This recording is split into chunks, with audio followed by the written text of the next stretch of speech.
It's a very slender advantage as the team of Giordana Triton come to the front, trying to look after the series leader. And that's the rider in the white and red leader's jersey, and that's Nikki Juniper. Sitting second wheel at the moment, and she started the competition after the first round in Redditch with 1 point advantage over Jessie Walker.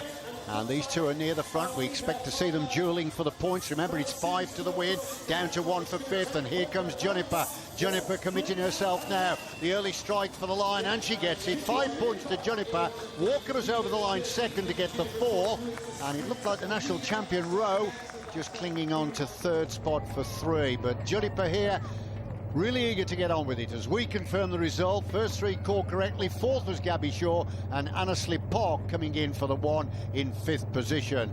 Well, still quite a long way to go, and we're waiting for the first serious move that is going to organise the race, with riders pitching for the possible win here in Motherwell.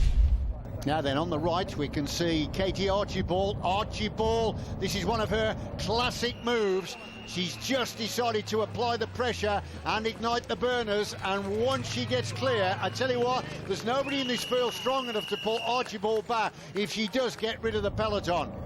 And it's a reaction from Nikki Juniper, the series leader, but she sits up. She's already sprinted the lap previous. But it's the 21-year-old from Milgai with a bit between her teeth now, trying to blow the peloton away. Unbridled passion she's attacking this course with, and that is Archibald. This is her favourite position, really. I think when she's in the peloton with riders around her, she feels inhibited. But once she's out in the front and she can tap out that rhythm, there's very few riders can match it. She started with track racing. She's only really been on the road for the last couple of years, but a magnificent bike rider and plenty of potential in the future to come. Couple of wins to her credit last year in the series as she crosses the line and picks up the 5 points. Now we're going to wait and see who scoops up the minor places behind, but one of those 2 wins last year came in Edinburgh, so she makes a habit of crossing the line first, particularly when the series comes north of the border. This is the group then taking the left-hander, and this is the approach to the line. Yeah, still a very depleted peloton here. Not many riders chasing Archibald down. She's flying up the road, almost half a lap up now. So Archibald just looking at the road in front of her and counting down the laps. And at this kind of tempo, she's going to start to pick up the back markers very, very shortly. There's no urgency here in this group. They're just thinking about second place because they know they are not going to wind Archibald back in.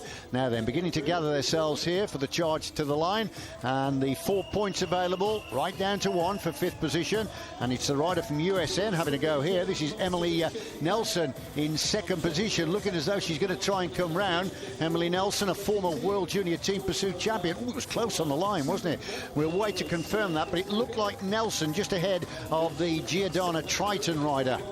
No real sprint there. She was a little surprised there. You can just see Juniper and Walker just sitting back in this peloton, possibly thinking, how can we try and bring back Katie Archibald? Well, Nelson did just get ahead of Park, as you can see. 4th place, another Scot, Lydia Boylan, and 5th, Gabriella Shaw. So those are the 2 sprints tidied up for tonight, and I can confirm to you there's a tie, but Archibald is the winner here in stage 2 with 5 points, tying with Juniper. So as we see the Scottish flag flying on the left-hand side with a Scottish girl in the lead. But remember, they're a lap behind because this is Archibald now coming towards the finish. So she can sit this out and wait for the arrival of the peloton. There we are, Curtis on the front. And look, here is Archibald, the arrival then of the Flying Scot to take the victory salute and the win here in round 2 in Motherwell. Look at that, that's an emphatic victory. I think she seems maybe slightly embarrassed here, but different waves to the crowds, and a very good performance by the Scot here in Motherwell. Now we're just going to wait to see who can win the sprint for 2nd position. She can take a nice place on the barriers and watch the arrival then of the bunch. Well, the bunch are starting to manoeuvre themselves towards the front of this small peloton. They want the best possible chance to get second and third as Katie Archibald makes her way off the circuit. She's not even going to bother watching who's second and third. She didn't even look out of breath, I must admit. Now then, Nikki Juniper was third in round one in Redditch, and she'll no doubt be hoping to try and clinch this bunch sprint. Eileen Rowe, the national champion, is another very good finisher as well, but it's Juniper at the front here, powering her way down the middle of the road and looking for the runner-up spot here. Juniper working hard all the way to the line, finishes second, and in third position, Eileen Rowe. So another Scot in the peloton, Eileen Rowe there in her national kits. So a good performance by the Scots tonight in Motherwell. So Scotland finishing in first and third positions. Katie Archibald, number one tonight. Nikki Juniper second, and Eileen Rowe third. Scotland providing the bookends of the podium then, with Archibald's emphatic victory sealing top spot and Rowe in third, much to the delight of the home crowd.